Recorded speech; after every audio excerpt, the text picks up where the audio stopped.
The date is being given by the Illuminati to trap the New Age people, to trap them into believing they have to prepare for this date, so they're caught totally unawares by what's going to happen in the next 2 months.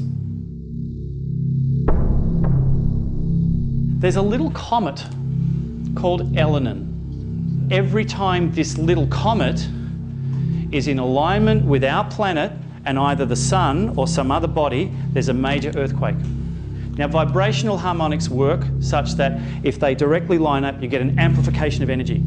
February 27th, 2010, this little comet was in a direct alignment between the Earth and the sun. On that date, there was an earthquake in Chile. That's just a coincidence, isn't it? Well, there was another coincidence, because when the Earth came around the other side here, and the Earth was in alignment, and then the comet was a little bit closer, but they're in alignment again, and that was September 4th, 2010. There was an earthquake in Christchurch. And then the Earth came back round again, and then the next time it was in alignment with the sun, and now this is closer, March 11th, there's an earthquake in Japan. Once is a coincidence, twice is pushing it, 3 times, wait a minute, something's going on here. The other one that will happen is August 17th. I've gone publicly on this one because there is an alignment between the Earth, Venus, the Sun and Mercury. They're in a straight line, and Nibiru is at right angles to the Sun. At August the 17th, I'm being told there's going to be a massive earthquake on the planet. It will probably be somewhere between Alaska and San Francisco. The next alignment happens on September 26th this year, and it is between us and the sun. And at that point, it is 0.38 away from us. When it was 2 away, we had a magnitude 9 earthquake. The gravitational forces, the infrared forces, they're all 25 times greater on that date. The whole Pacific Rim will go with magnitude 12 to 15 earthquakes. New Zealand will disappear, Japan will disappear, Indonesia will disappear, China will disappear, Korea will disappear, Russia will disappear, the west coast of America will disappear, the whole lot. East coast of Australia will not be affected by the earthquakes per se, but they will be affected by the tidal waves that come from it. There is going to be a cosmic sonic shockwave that will totally blow out our Van Allen belts and our magnetic fields, and will leave the planet totally open to gamma radiation. If you are out in the open at that point, you will literally be fried alive. It's like the vampire jumping out into the light. That's what's going to happen. When this object goes across the sky, it's going to cause an eclipse that will last at least 3 days. So you're going to have all these volcanoes going off, pyroclastic blasts going everywhere, level 12, 13 magnitude earthquakes. The electromagnetic pulses are going to fry all electrics. You're going to have wind speeds over 1,000 miles an hour. You're going to have surface temperatures of 60 degrees plus. All the water surfaces are going to dry up. The volcanic ash is going to cause huge amounts of acid rain. There will be wildfires all over the planet.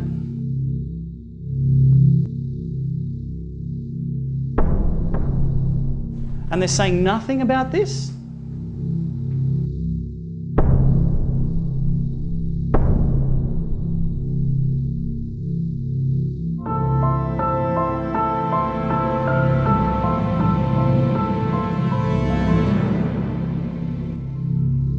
The objective of this is not for me to give you everything on a platter. It's to give you the points where you can go and research it for yourself. I'm going to give you the core, and then you can go and look up the links that I've given you and formulate your own opinions on stuff. When our solar system was forming, all of the cosmic dust and everything starts spinning, because everything's rotational energy. So it all starts rotating. And have you ever wondered why scientists can't explain gravity? They can tell you what it does and the effects of it, but they can't explain it. because everything in this universe comes from source, right? Can we accept that as a given? Everything comes from source? Everything comes from source down. Highest vibration, lowest density. Okay? Highest vibration, lowest density. Down to lowest vibration, highest density. Now, density is just how many molecules you can cram into a little bit of space.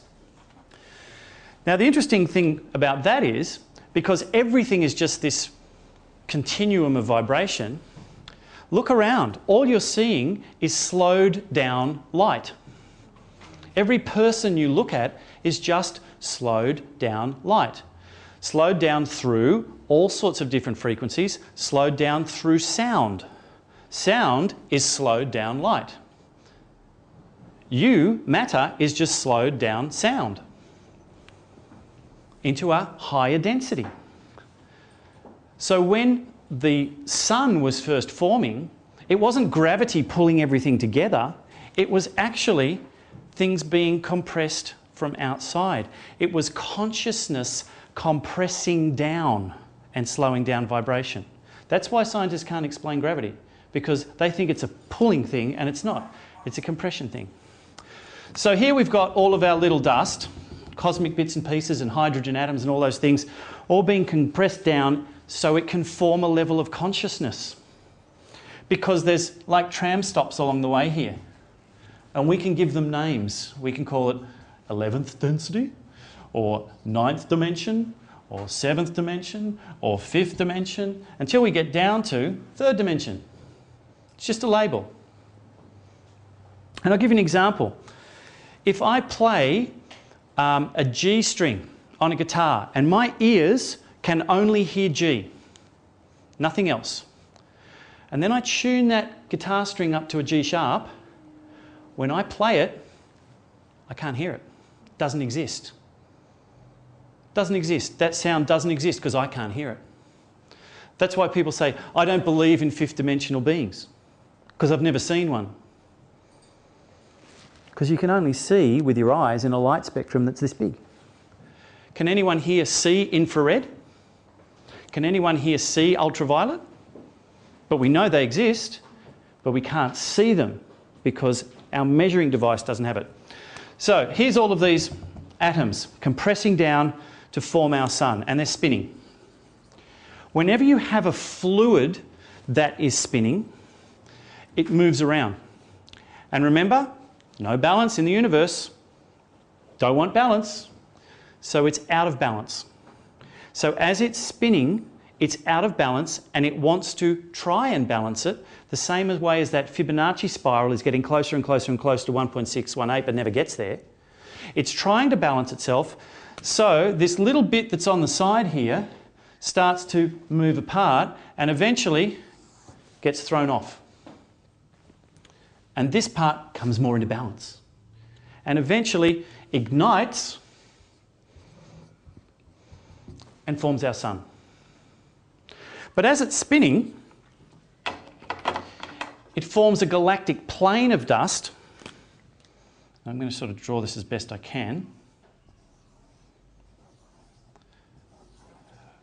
Like a CD that sort of radiates out. Has anyone seen what happens when you vibrate something with sand on top of it, like a disc, how it forms rings? Have you ever looked at the rings of Saturn? What they are is they're harmonic nodes. Whatever the frequency is of the thing here, it creates nodes. And those node points are where things will start to form. So there is a real mathematics, and you can look this up as well, as to where planets will form around an object. So our solar system, while it's forming our sun, is also forming planets through rotational energy and vibration. In the meantime, this little bit of cosmic plasma that was thrown off from the sun goes off here and it does the same thing. It starts to form its own little circle and it forms its own little planets around it. But this one doesn't have enough mass to ignite the way the sun does. So what it forms is something that's called a brown dwarf. A brown dwarf star. Most of us have been aware of Nibiru, whatever you want to call it, the destroyer, Planet X, for ages. How did it come about? Up until the beginning of the last century, I think it was 1927, we could see Saturn. That was as far as we could see Saturn. And when they started analysing Saturn's orbit, they realised there was something of bigger mass outside of Saturn that was pulling it out of its regular orbit. So they punched the figures into a computer when the computers came around, or they calculated, whatever they did, and they found Neptune. They went, yay, that's it, we found it. And then when they analysed Neptune's orbit, they went, oh, hang on a minute, something else is pulling Neptune around. So they did their calculations again, and lo and behold, they discovered, hang on. Well, they found Uranus first, and then they found Neptune. So they thought, that's it, we've solved the problem. And then they analysed Neptune's orbit and went, no, hang on a minute, there must be something bigger outside of that because it's being pulled out of orbit by something else. And then they found Pluto. Well, Pluto's a P. That's not doing it. So they then said, there must be something bigger outside of Pluto that is pulling it, and it's got to be huge, it's got to be massive. And in 1983, NASA announced that there was a brown dwarf star outside of our solar system, which belongs to this star. It's not from somewhere else. It has an orbit around our sun, because everything revolves around it, and because this came from our sun, it has an orbit around our sun. Are they telling us this? No. Why not? Why wouldn't they tell us this? So everyone thinks this is what happens. Here's the sun, and then you go out in a line and you've got Mercury, Venus, Earth, Mars, Jupiter. Is that what everyone thinks? That they're all in this nice little flat plane? Because guess what? These planets are actually all pulled, their orbits all sort of go off that way from the galactic, because they've all been pulled by this brown dwarf out of this normal orbit where they started. So this thing's going through backwards and forwards, and it's got a number of planets the size of Jupiter around it. And at some time in the past, because it cuts through here, one of the planets from here collided with a planet that used to be where the asteroid belt was. And the bulk of it kept going off around this sun and reformed. But part of it went crashing off into what is now Earth's orbit, this rotating bit of molten rock, and the leftovers stayed in where the asteroid belt is. That seems pretty simple, doesn't it? Scientists telling you that? No. Why are they not telling you that? Because they don't want you to know that we could have a collision, because that would scare us. So we won't tell you that. They discovered it because in 1983 they put up IRIS, the infrared satellite. 9 months after they put IRIS up, they announced that they had found this brown dwarf. And 2 days later they denied it. No, we didn't find anything. They covered the whole thing up straight away, but the cat was out of the bag because they'd already made the announcement.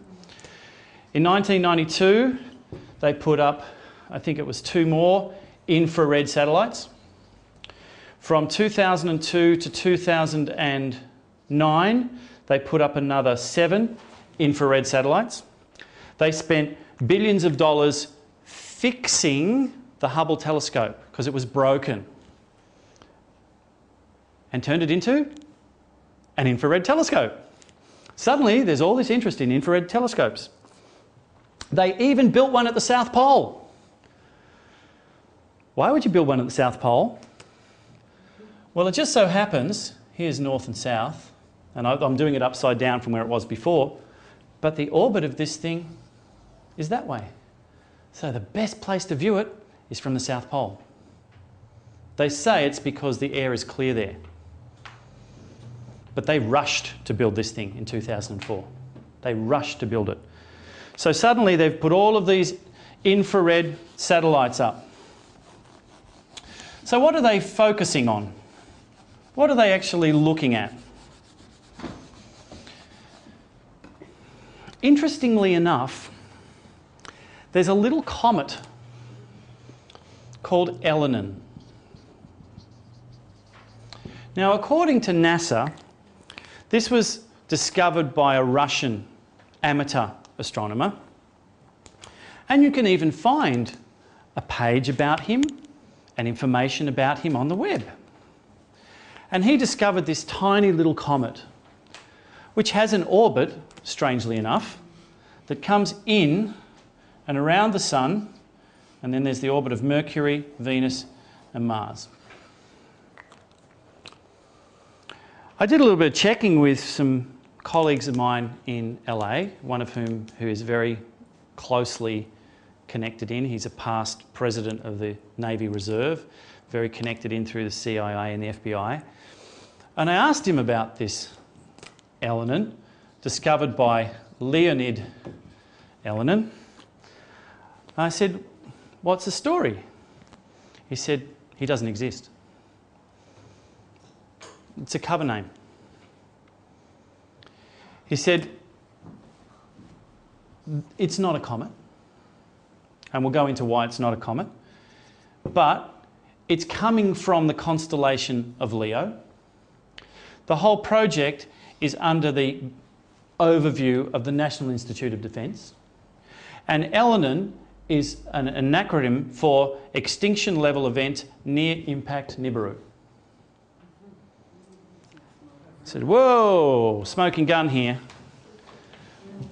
But I want more proof because they say it's a comet. Now, a comet is made of dust, dirt and ice. Okay? It doesn't have an infrared spectrum. Okay? And it doesn't have a huge gravitational field. It's just a chunk of dust and ice. So why have they got infrared satellites tracking it? Why are they using their most expensive infrared satellites tracking a dust and ice ball? That doesn't add up to me. That doesn't make sense.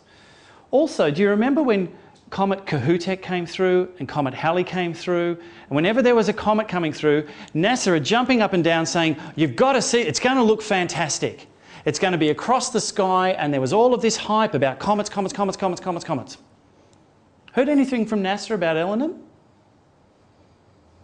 Because guess what? At its closest point to the Earth, it's only 21 million miles away. That's 1/5 the distance between us and the Sun. Most of the other comets that they've talked about have been out here somewhere. 400, 500 million miles away. And they were jumping up and down. And they're saying nothing about this? That doesn't add up to me. Doesn't add up. Something doesn't add up. But I'm still not thinking they're lying to us much. So then I started looking. And there was a coincidence. Because I'll get my dates right, it was February 27th, and you may have this on your list. February 27th, 2010, this little comet was in a direct alignment between the Earth and the Sun. Direct alignment. Now, vibrational harmonics work such that if they directly line up, you get an amplification of energy. So gravitational waves are no difference to that. If they line up, the gravitational waves amplify.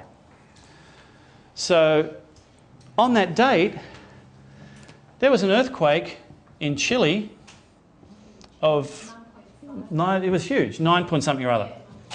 That's just a coincidence, isn't it? That this little comet is in directly line with the Earth and the Sun, and there's a massive earthquake on it. That's just a coincidence. Well, there was another coincidence, because when the Earth came around the other side here, and the Earth was in alignment, and then the comet was a little bit closer, but they're in alignment again, and that was September 4th, 2010. There was an earthquake in Christchurch. That was just another coincidence, by the way. 2 coincidences. And then the Earth came back round again, and then the next time it was in alignment with the Sun, and now this is closer, March 11th, there's an earthquake in Japan. Once is a coincidence, twice is pushing it, 3 times, wait a minute, something's going on here.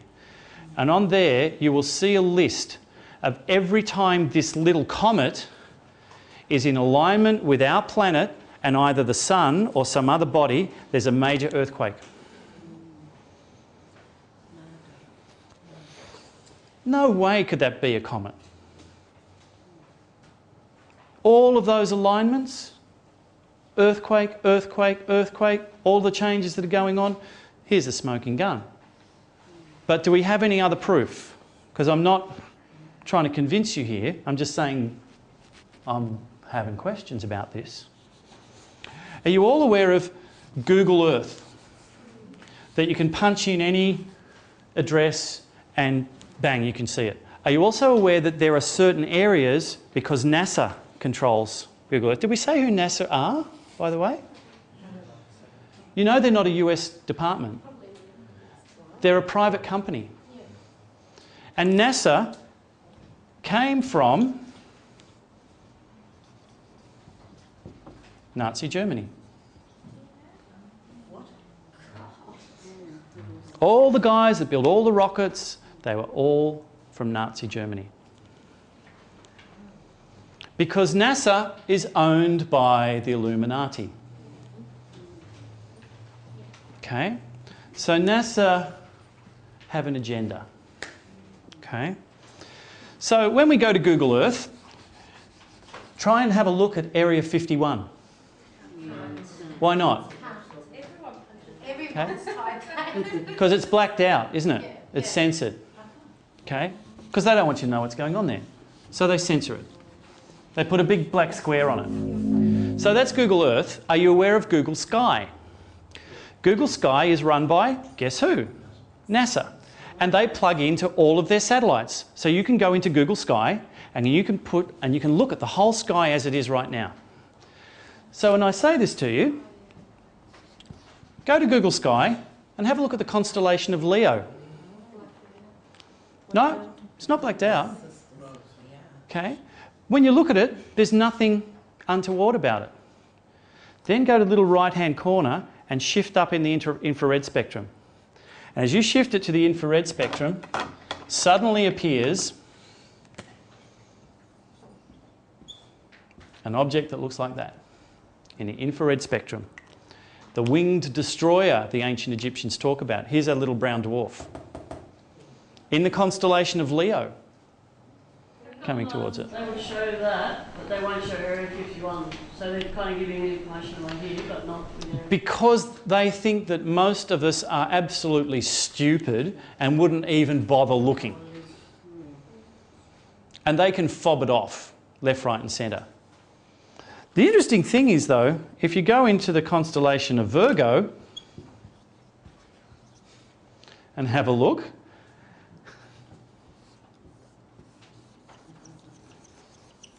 there's a big black square in the constellation of Virgo. And you can see something coming out from behind it, which is a binary star system. Now, this might sound bizarre, but the reason they're blacking that out is because there are things coming from that star system. Visitors. Those of you who have read the books of Baval and West, who say that Orion is the copy of the stars in the sky, that when you see the pyramids on the ground in Giza, okay, and you're spot on because they're a mirror image. They're not a copy of it. They're a mirror image. And the Egyptians don't work that way. So the only way that those could match up would be if the pyramids were built when the earth was up the other way. So the pyramids were built before the last pole shift. Okay? There's no one else that's got that yet. Okay? It's pretty simple. It's like, oh, right. Here's another thing. The Sphinx used to have a lion's head. And if you knew that something was going to happen on a particular date in your calendar, what would you do? You'd mark it. Ahead of schedule, you'd mark it. Well, they knew thousands of years ahead that something was going to come from the constellation of Leo at that time when it lines up there. So the Sphinx wasn't built at the time that it lines up. It was built way before it as a warning to say when this lines up in the constellation of Leo, that's when the shit's going to hit the fan. And that was the last pole shift. Alex, quick question. Yep. Can you actually see that it's blacked out? Oh, yeah. Yeah. But why don't they do it properly and completely remove it so you wouldn't even question if something was blacked out there? Because we're stupid. And we're not even going to look at that. There is Okay. exactly the address where you can go and punch it. Yeah. And who's going to believe anyone that... Oh, exactly. Anyway. Exactly. And they'll just discredit you or whatever.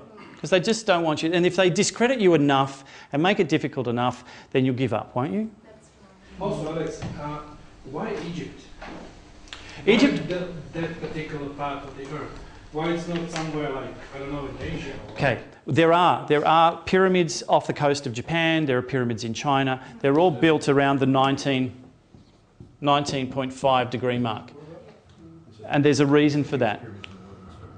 Okay, there's a reason for that. Because that diagram I showed you of the flower of life creates what they call geometric solids. Please tell me I've got a mental block on the sacred geometries.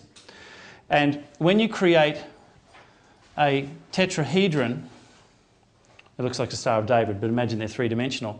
And when they fit inside a sphere, the points where these touch are at 19.5 degrees in the latitude. So they're energy points. Sorry, is this any correlation with like the Jewish symbol? That's a whole other lecture. Okay, every single religion has been created by the Illuminati to ensnare people. Every single religion, including New Age, including the New Age religions. They control everything. We'll get to that in the second half. It's a great question, and it's one that might shock you a little bit, but we'll work through it. So here's this body coming through. Look, we've got a brown dwarf coming through. The evidence is overwhelming. They're trying to hide it. They don't want you to know about it. What we want to know is, okay, we know the impacts are going to be pretty big, but how big and when? What's the time frame? August 17th. I've gone publicly on this one because there is an alignment between the Earth, Venus, the Sun, and Mercury. They're in a straight line, and Nibiru is at right angles to the Sun. At August the 17th, I'm being told there's going to be a massive earthquake on the planet. It will probably be somewhere between Alaska and San Francisco. When the Japan earthquake happened, Nibiru sort of comes through like that. And there's a time now where Nibiru and our Earth are travelling at the same rate. So we're not seeing any major changes because it's still around about 1.5 AU away. AU is a measure of the distance between the Earth and the Sun. It's like the radius measurement. When the Japan earthquake happened, it was 2 AU away, and we had a magnitude 9 earthquake. The next alignment happens on September 26th this year, and it is between us and the Sun. And at that point, it is 0.38 away from us. Now, gravitational fields, it's 0.38, which is around about 40 million miles. It's 4/10 of the distance to the sun.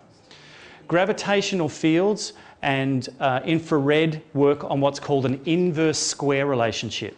So every unit of distance, the force magnifies by the square of it. When it was 2 away, we had a magnitude 9 earthquake. On September 26, the forces are 25 times greater. The gravitational forces, the infrared forces, they're all 25 times greater on that date. What I'm being told is on September 26th, the whole Pacific Rim will go with magnitude 12 to 15 earthquakes. Magnitude 12 to 15 earthquakes. Okay? That is totally consistent with the mathematics. I said there was going to be stuff that, you know, you might go, what? The whole Pacific Rim. New Zealand will disappear. Japan will disappear. Indonesia will disappear. China will disappear. Korea will disappear. Russia will disappear. The west coast of America will disappear. The whole lot. What about Australia? Whole lot. What about Australia? East coast of Australia will not be affected by the earthquakes per se, but they will be affected by the tidal waves that come from it. Okay, I want to talk a little bit before that. Okay? Before that happens, as you get into August, and this gets closer, the gravitational effects of this brown dwarf star are going to start to pull not only on the crust of the planet greater, but they're going to pull on our little old moon. Now at the moment, the moon's got a fairly spherical orbit around the Earth, okay? But as this brown dwarf gets closer, it's going to pull the moon closer to it, and the moon is going to have a more elliptical orbit.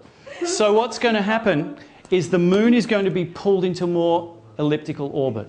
What effect will that have on the planet? The effect it will have is that whenever the moon is here, its gravitational pull on the water will be greater, so you are going to have massive king tides. So expect through August and the beginning of September that the major coastal cities of the world will all be flooded at some point. Not tidal waves, but massive tides. London, Amsterdam, Melbourne, Sydney, Venice. If there's a coastal city it's whole Netherlands. And what about places like Hawaii, Thailand, in terms of tidal surges? Everyone's going to be affected by it. Everyone's going to be affected by this. If you're living on the coast, and we've said to people, you're going to get a warning, sell your property and get out of there. Can I ask you something? Yep. Let's say a few years Shh, folks, please, I can't hear. a few months back on TV, remember how we had that minor eclipse? I think it was last year. That was a lunar eclipse. Yeah. Now they're saying that we're going to have a major eclipse in November, but I don't know if it's this year or next year. I think they said next year. Okay. Before we even get to that, Okay. September 26th, okay, for about a week before that, this object is going to be very, very obvious in our skies. One of the link, oh, no, I don't think I put it on that sheet. There is a link of somebody who went into Soho, which is the, looks at the sun, and it's beautiful. It's March 15th or something like that. And there's an image of the sun, and there's an image of Venus, and there's this big black object there. Black, not throwing any light off, it's black. He went back a day later to confirm it all, and NASA had airbrushed it out. Airbrushed it out, because it was inside the orbit of Venus, which is where it is at the moment. So this object is going to cover 1/5 of the sky. Okay, 1/5 of the sky, and it's going to be moving along. By then, anarchy will be ruling because they'll have collapsed the financial markets and they'll have put most people into concentration camps. Does everyone know about the FEMA camps? Okay, the FEMA camps, there's about 800 of them around the US, and they house 50,000 people upwards. And they are detention centres with barbed wire and the whole thing around them. 800 of them that can house 50,000 people each adds up to 40 million people. They're all fully manned, and yet the American prison system is overcrowded. Why can't they put some of their lower people into these detention centres? And the interesting thing about these FEMA camps is they have stockpiled coffins that can hold 3 bodies at a time. Why does the American government know that they're going to have to put 40 million people into detention centres for? Okay? And they're going to dispose of the bodies? Does this sound like something that happened? And who are the same people that are running all of this? It was a trial. They trialled everything out in the 40s. When this object goes across the sky, it's going to cause an eclipse that will last at least 3 days. At least 3 days. But here's the big thing.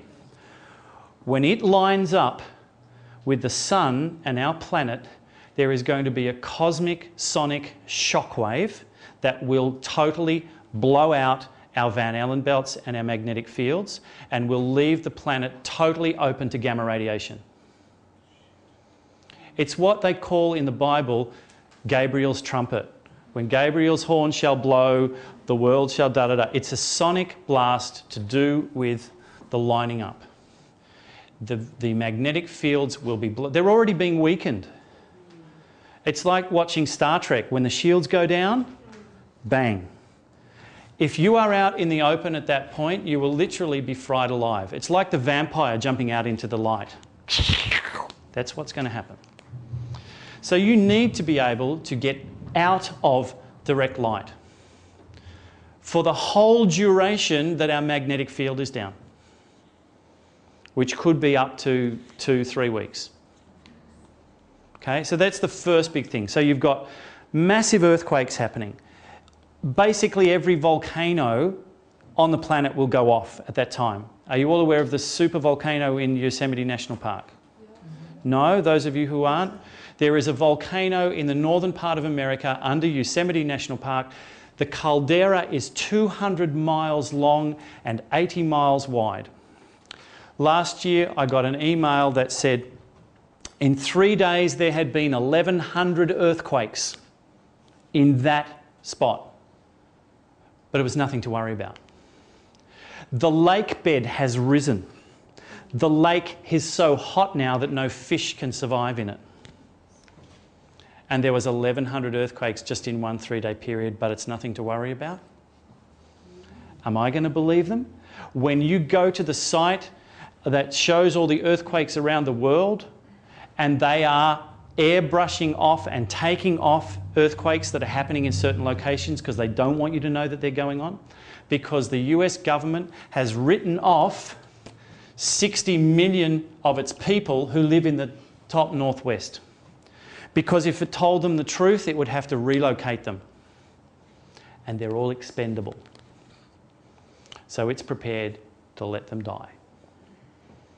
So you're going to have all these volcanoes going off.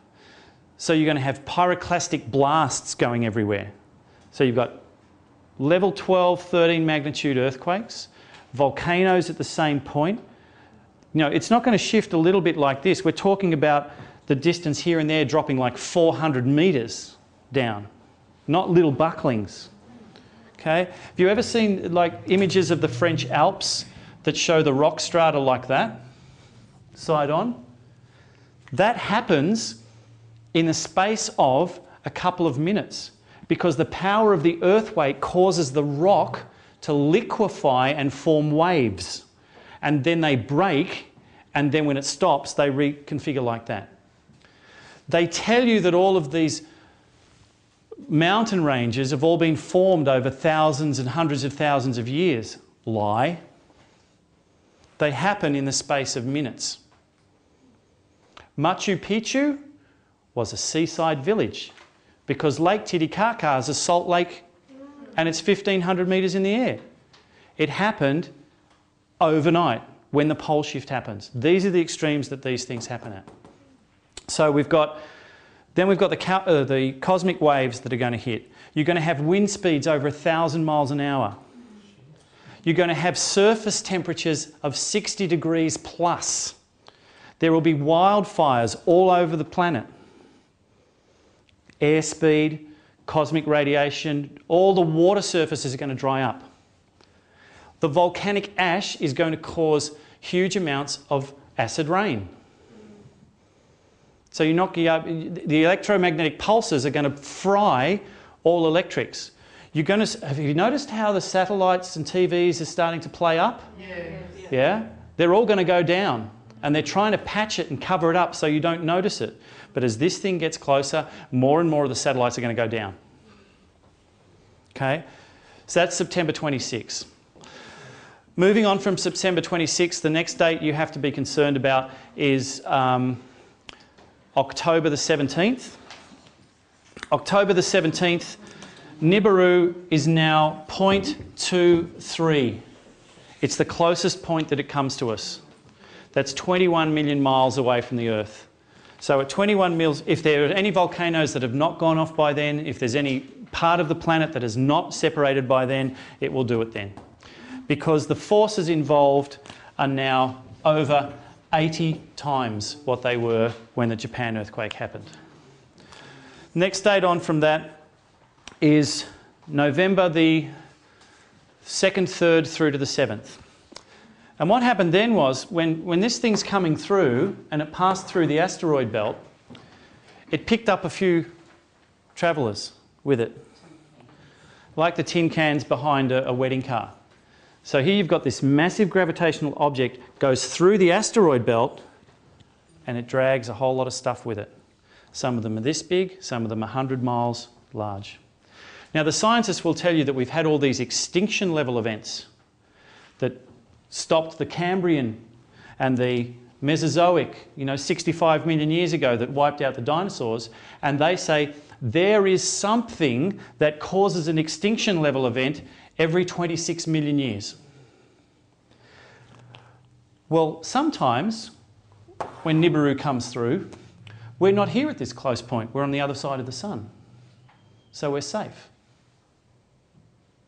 But sometimes, maybe every 26 million years, we pass through the tail of this. And on November the 3rd to the 7th, we pass through the tail of this brown dwarf. So we are running a whole asteroid field. We're going to get huge numbers of showers. I've had this vision since I was a child, and now I know what it's about. It's a recurring thing that's coming to me year after year after year after year. Now I know what it's about. We have one saving grace at that time. Our moon is on the lee side. It can potentially shield us from some of the impacts. But I'm being told there will be major cities who will be obliterated by being hit by asteroids. And it's not one or two. There's going to be showers, massive showers of them, for about 3 days. And if you look at the other side of the moon, it is totally pockmarked with impact craters, different to the side that we see. So clearly it's done some sort of protection in the past. That's November. Then November the 11th, there is another alignment.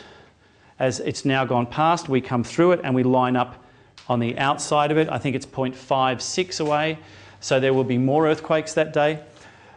I'm feeling that the most likely time when the crust will totally separate and turn upside down will be October 17. Because that's when the gravitational forces... It could go before then. It could go before then. So November the 11th, then November 23rd, there's another alignment which could cause more earthquakes, etc. But from then on, it starts to move further and further out. That's what's going to happen. That's when it's going to happen. And the wheres are pretty much everywhere will be affected. There are safe places to be, and we'll get into that in the second half, not just physically, but also spiritually. Okay, we're just giving you the physical stuff now, and then in the second half, Crystal will take you through a lot of the spiritual understandings, which will get you to understand why you've chosen to be here at this time when this is happening. And we'll cover a little bit of that in the second half. The last thing I want to leave you with before we have a break is this 2012. So what does 2012 mean? Okay. Where does the date December 21st, 2012 come from? December 21st, 2012. Mayan calendar? No. No.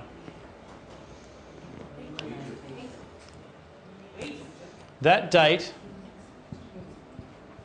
comes from the Illuminati. The date does not exist in the Mayan calendar. The Mayans do not talk about, they don't have our calendar date. So what people have supposedly done is they've tried to match the Mayan calendar to ours. But the Mayans don't talk about their calendar ending on a particular date as being significant. Like we don't go, oh, December 31st is the end of some massive thing. They talk about a change. They talk about a shift from the fifth sun, from the end of the fourth sun into the fifth sun.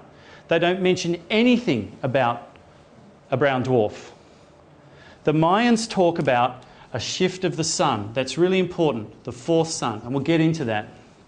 The date is being given by the Illuminati to trap the New Age people, to trap them into believing they have to prepare for this date so they're caught totally unawares by what's going to happen in the next 2 months.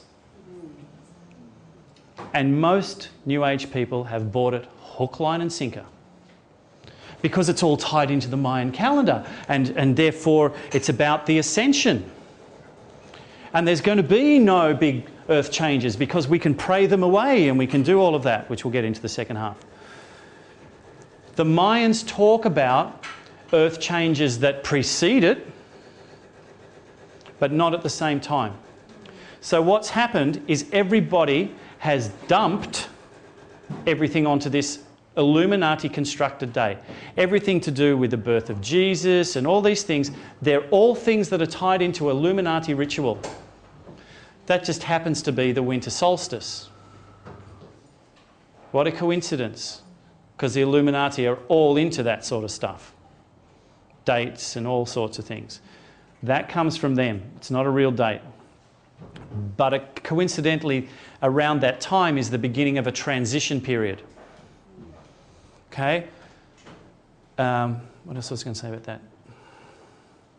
So yeah, Nostradamus, Edgar Cayce, all of those prophecies that relate to what's going to happen in the next 2 months have all been dumped onto this date because people are stupid and they'll buy it.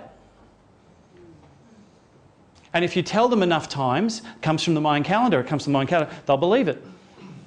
It's not in the Mayan calendar at all. Nowhere. And here's another interesting thing. The Mayans were smart. They had the number 0. If I go from 3 BC to 2 BC to 1 BC, what year's next? 0. The next year is 1 AD. There is no year 0 in our calendar. So straight away, we've lost a year off there. And at the time, there were 3 different calendars running at the turn of the millennium. 3 different calendars. And it's got pulled here, there and everywhere. Okay, it wasn't till Pope Gregory in 540 AD or something like that that we got the calendar that we have now, which interestingly enough was based on an old Mayan calendar, an old Egyptian calendar and all those things. So they've borrowed. Every religion has been created by the Illuminati and megalomaniacs borrowing stuff from here, there and everywhere. There's not an ounce of truth in any of it. If you're interested, I could tell you who Moses really was and who Jesus really was. and how they've been corrupted and how they've been twisted to enslave the masses, to stop you from free thinking that you have a total connection to Source every single microsecond. And there are no rules. Source does not have rules. There is no good and evil.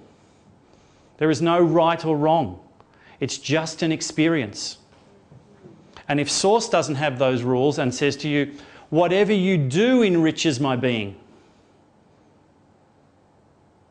then why do we suddenly feel that we have to listen to someone who tells us that we can only access that spiritual knowledge through them? And we have to do what they tell us to do, or we're heretics and be burned at the stake or excommunicated or something like that. So is karma part of the lie? Karma is non-existent unless you choose to believe it. There is only cause and effect. I let go of the pen, it falls down. There is no good or bad. But if you believe in karma, that's what you will manifest, because you have total free will to create whatever you want. So 2012. What's 2012 about? I'll give you what that's about and then we'll have a break. Okay. Our solar system is part of the Milky Way galaxy. And you've probably all seen pictures of the Milky Way galaxy. It's like a spiral galaxy that's looking at it from the top. And looking at it from side on, sort of looks a little bit like a UFO sort of thing.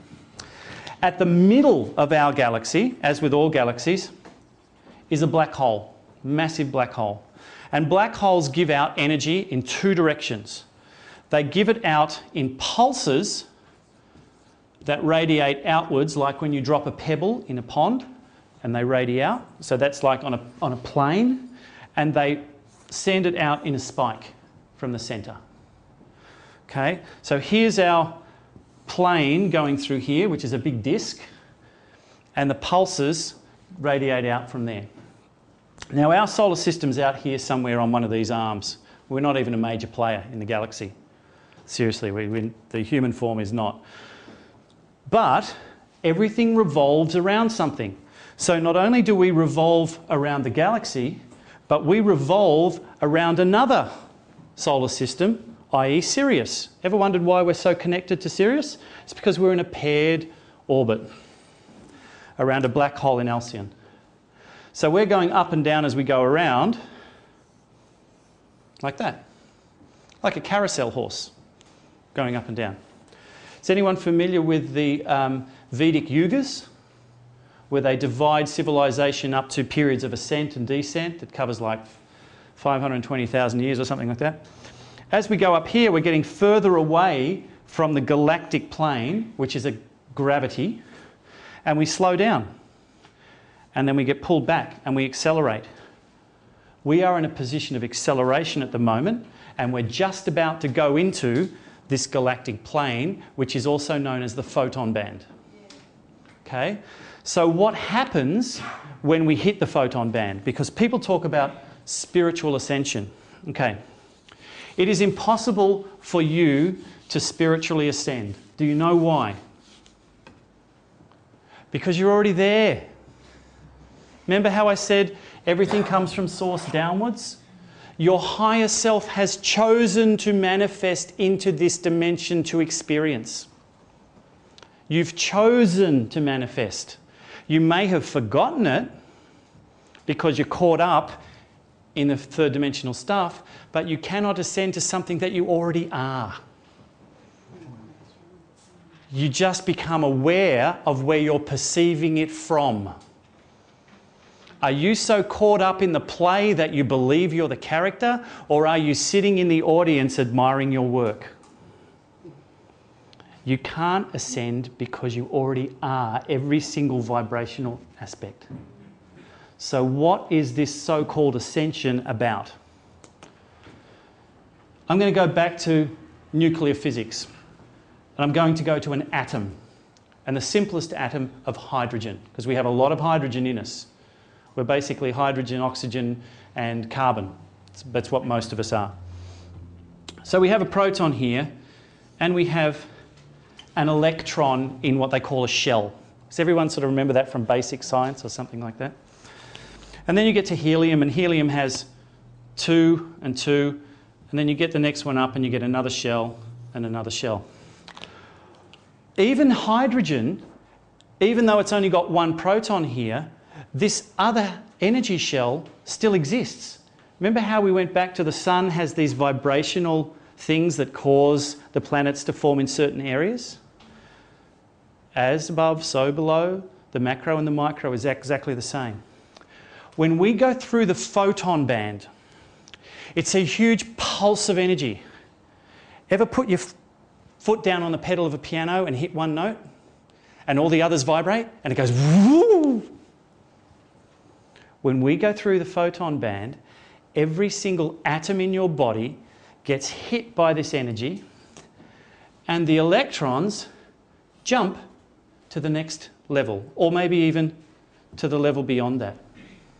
So every single atom in your body becomes energized. And as you do that, you become less dense. Higher vibration, less dense. Which people go, oh, it's fifth dimensional existence. That's the physics of it. It's not some spiritual thing that you have to work to do. You could do that anytime you choose by shifting your perception. But what's happening here on this planet is a very, very different thing. This is going to happen, but it's the agenda behind it. And the second half, we're going to get into the who and the why.